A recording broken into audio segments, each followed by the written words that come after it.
Assalamualaikum warahmatullahi wabarakatuh. Bismillahirrahmanirrahim. Alhamdulillahi haqqa hamdih. Wassalatu wassalamu ala khairi khalqih Muhammadin rasulihi wa abdih wa ala alihi wa sahbihi min ba'dih. Qala Allah ta'ala fi kitabih, ya ayyuhalladzina amanu taqullaha haqqa tuqatih. Sadaqallahul azim wa sadaqa rasuluhun nabiyyul habibul karim. Wa nahnu ala dzalika minasyahidin wa syakirin walhamdulillahi rabbil alamin. Hadirin ma'asyiral muslimin wal muslimat jamaah Masjid Raudhatul Jannah dan Muslim TV MNC yang mudah-mudahan kita di siang hari ini selalu berada dalam ridho dan kasih sayang Allah Subhanahu wa taala. Amin ya rabbal alamin. Hadirin sekalian yang dimuliakan Allah Subhanahu wa taala. Kalau kita buka lembaran-lembaran di dalam Al-Quran, setidaknya kita temukan ada kata iman di dalam Al-Quran yang kurang lebih hampir 811 kata iman. Dan yang menariknya, setiap kali Allah menyebutkan kata iman selalu dikaitkan dengan amal saleh. Ini menunjukkan bahwa iman itu harus diwujahwantahkan. Iman itu harus direfleksikan dalam kehidupan sehari-hari kita. Bukan hanya sekedar kita yakin kepada Allah dengan tasdiqu bil qalbi wa qaulu bil lisan. Bukan hanya mengucapkan dengan lisan lalu dibenarkan dengan hati, tapi wa amalu bil arkan, harus betul-betul kita implementasikan dengan anggota tubuh kita. Nah, sebelum kita bicara tentang realitas iman, apa sih sebenarnya iman itu? Iman itu sebuah keyakinan yang terpancar di dalam diri qalbu seorang yang beriman itu kepada Allah.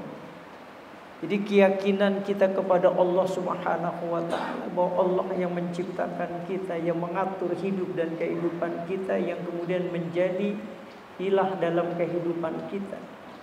Ini yang disebut iman. Maka kalau orang sudah beriman kepada Allah, maka konsekuensinya adalah menurut Syekh Abdullah Alwi Al-Haddad di dalam kitab Nasaihud Diniyah wal Wasayil Imaniyah, ayyulazima ayyardo bitadbirihi wa biikhtiyarihi. Jadi orang-orang sudah betul-betul beriman kepada Allah, maka dia harus ridho terhadap apapun yang menjadi keputusan Allah dan apapun yang menjadi pilihan Allah terhadap dirinya. Itu iman.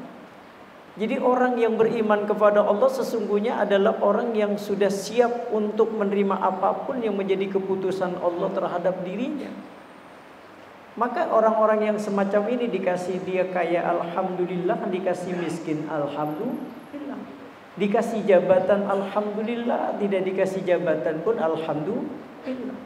Kenapa? Karena orang yang beriman kepada Allah adalah orang yang ridho terhadap apapun yang menjadi keputusan Allah di dalam kehidupan. Karena baginya antara kaya dan miskin itu cuma asbab saja agar dia mendapatkan kemuliaan-kemuliaan di sisi Allah Subhanahu wa taala. Saya baca itu dalam satu riwayat. Ada seorang sahabat namanya Sa'ad bin Abi Waqqas. Sa'ad bin Abi Waqqas ini kan terkenal dengan kewaliannya. Jadi kalau Sa'ad bin Abi Waqqas itu berdoa, itu nggak ada lagi antara dia dengan Allah itu hijab, penghalang. Makanya banyak sahabat-sahabat yang berdoa, yang meminta doa kepada Sa'ad bin Abi Waqqas. Nah, suatu ketika saat ini ditimpa musibah oleh Allah dengan penyakit. Ketika di Mekah beliau mengalami kebutaan mata. Itu ketika sahabat melihat Sa'ad bin Abi Waqqas matanya buta, itu sahabat itu mengusulkan, ya Sa'ad, kenapa Anda tidak berdoa kepada Allah saja agar Allah menyembuhkan engkau dari kebutaan? Bukankah doamu itu mustajabah? Apa yang kau mohonkan kepada Allah itu pasti diijabah. Ini jawaban Sa'ad yang mungkin barangkali kita agak sulit gitu ya. Apa kata Sa'ad bin Abi Waqqas ketika sahabat mengusulkan agar dia berdoa agar disembuhkan matanya oleh Allah? Dia bilang apa? Kata Sa'ad, aku lebih senang Allah membutakan mataku ini daripada aku suruh berdoa agar Allah menyembuhkan aku dari kebutaan. Ini sampai luar biasa ini. Jadi ayyardo bitadbirihi, ridho terhadap apapun yang menjadi keputusan Allah. Kenapa? Karena orang-orang yang semacam ini adalah orang yang selalu punya prinsip wa'asa an takrahu syai'a wa huwa khairul lakum. Yang kadang-kadang boleh jadi menurut kita itu sesuatu tidak enak, tapi sebenarnya Allah sedang mempersiapkan sebuah kebaikan dalam apa yang kita hadapi. Ini yang kadang-kadang yang terjadi karena iman kita ini yang belum bisa maksimal. Makanya Nabi seringkali mengatakan al-iman yazidu wa yanqus.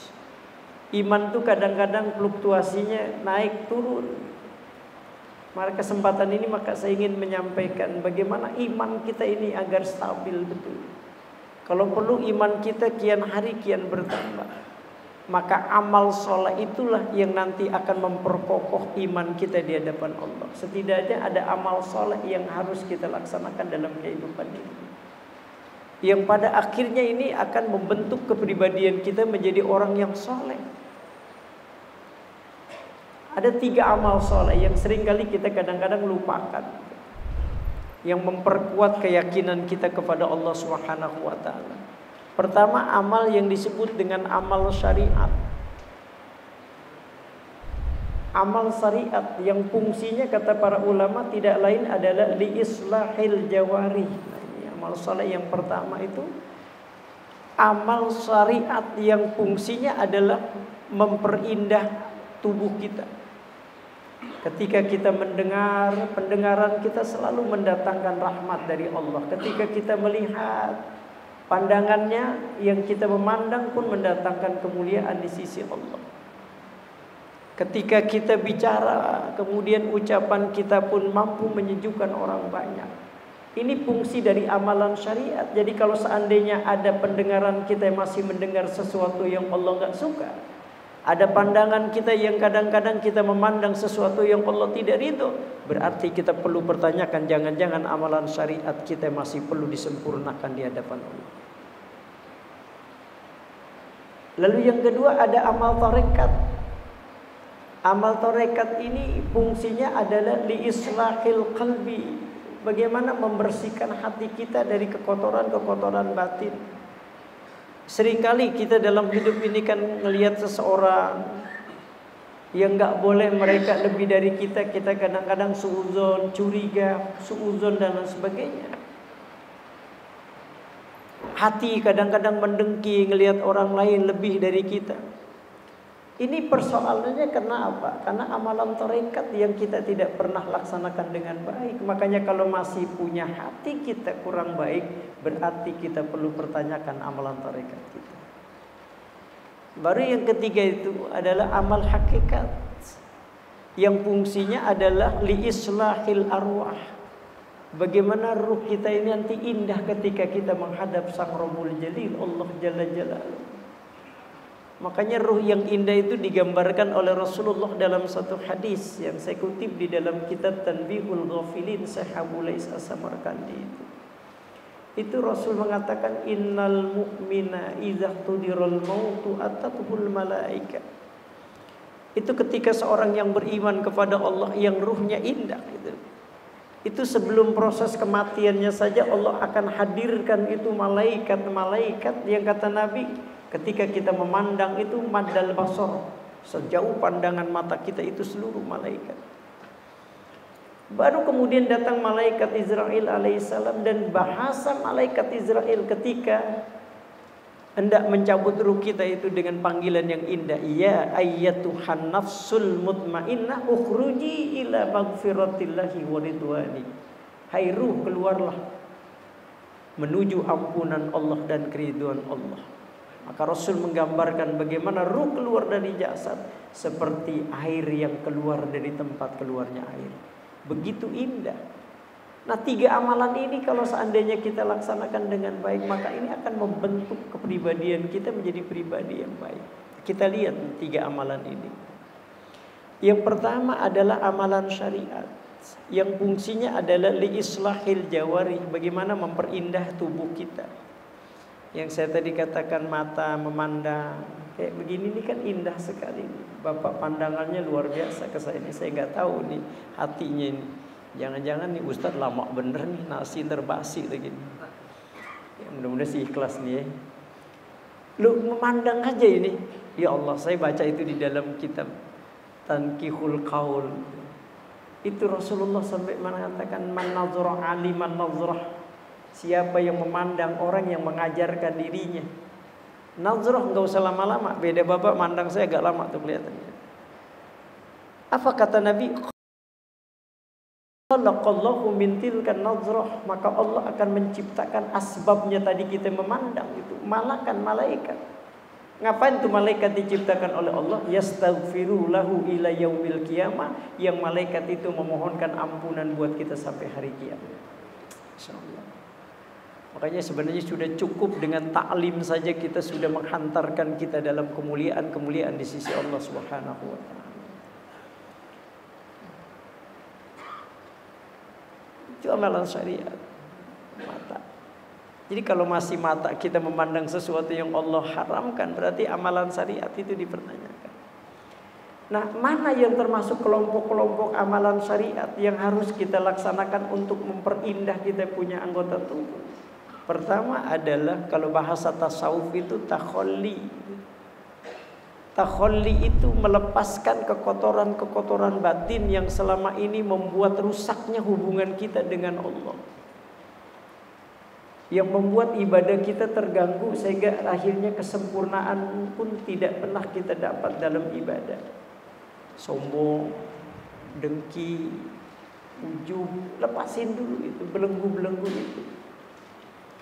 Selama kita masih menyimpan makanan-makanan iblis ini, sombong, dengki itu makanan-makanan iblis. Selama itu pula kita tidak akan bisa mencapai kekhusyuan di dalam ibadah kita. Satu contoh saya buat analogi sederhana.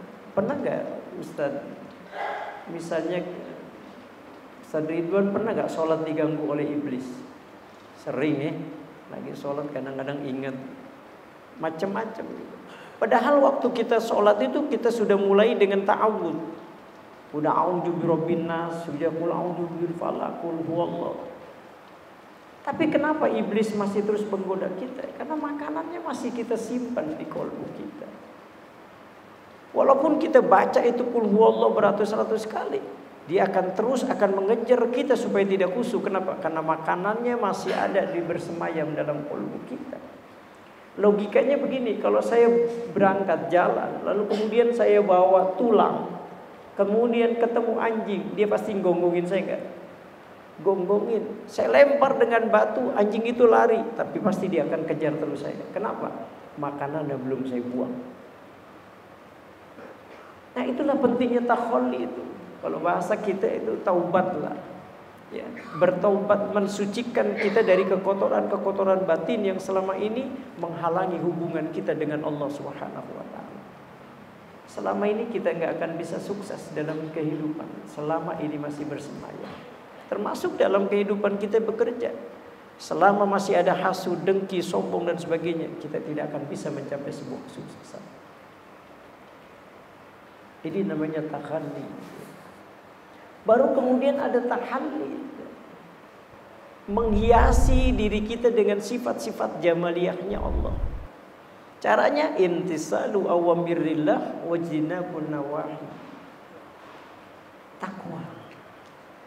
Takwa itu pakaian. Kayak kalau tadi itu takhwal itu kan kita mandi. Kalau orang taubat itu kan mandi namanya. Maka takwa itu adalah pakaian yang akan menghiasi diri kita. Syekh Abdullah Alwi Al-Haddad dalam kitab Nasaihud Diniyah wal Wasaya Al-Imaniyah menambahkan kata takwa itu imtisalu awamirillahi wajtinabun nawahi zahiran wa batinan. Jadi sebuah ketakwaan itu tidak hanya sekedar sesuatu yang bersifat zahiriyah, tetapi juga ada sesuatu yang bersifat batiniyah.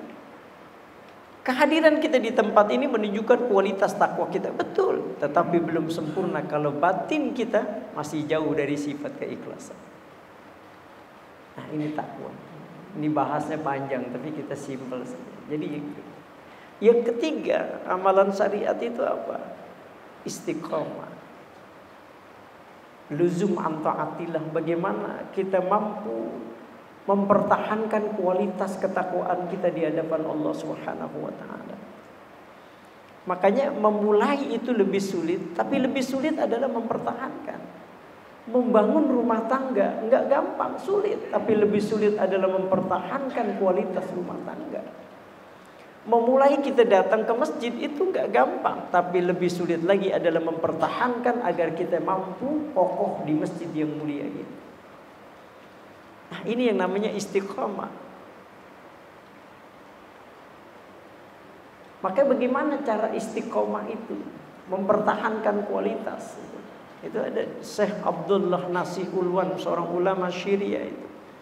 Bagaimana kita ini benar-benar istiqomah dalam penghambaan diri kita di hadapan Allah sehingga ketakwaan itu dapat kita raih dengan sempurna. Itu beliau mengomentari itu dalam Ruhaniyatud Da'iyahnya itu.